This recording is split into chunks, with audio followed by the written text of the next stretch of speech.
at AmFest, Myron Gaines is walking around with a hoodie that had a joke about putting Jews in the oven, which is fantastic. And we had a Jewish attendee arguing with Nick Fuentes fans about the validity of the Holocaust. If it happened, and if it did, it wasn't actually 6 million.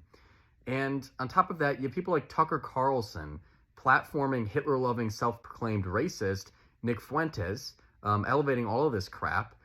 Candace Owens is on so many different anti-Semitic theories at this point that I don't even know where to begin as she touts her 11th conspiracy theory about Charlie Kirk's death.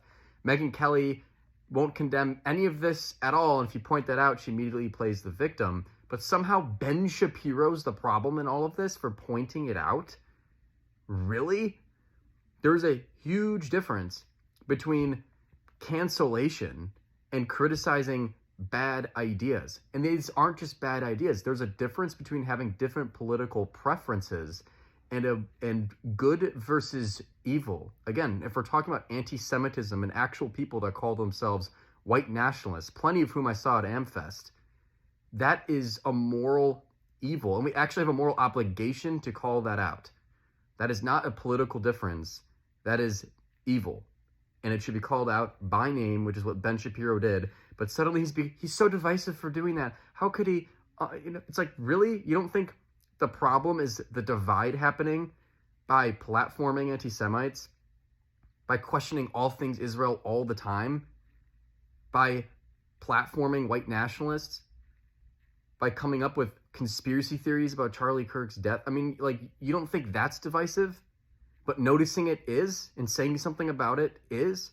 And I'm sick and tired that every one of these people Ben Shapiro called out is playing the ultimate victim.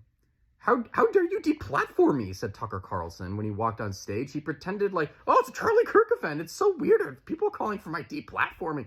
That is a lie, which is ironic because Ben's speech was all about the pursuit of truth. Tucker walked out and immediately lied that Ben was just trying to deplatform him, which Shapiro has never called for. In fact, people forget that Ben Shapiro, before Elon Musk took over Twitter, was advocating for Nick Fuentes to be reinstated when he was banned because he's that much of a free speech absolutist, even though Nick Fuentes makes his skin crawl. So stop playing victim. You're not being canceled. You're not being deplatformed. You're just platforming bad people with evil ideas, or you're saying things that are evil. You're coming up with conspiracy theories that are evil about Charlie Kirk's death, or you're just too much of a coward to call any of it out. And so no, that's not cancellation.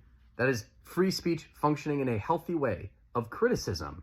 And all I'm saying is that if this anti-Semitic, racist crap takes over the right, we absolutely deserve to get pounded into the sand next election.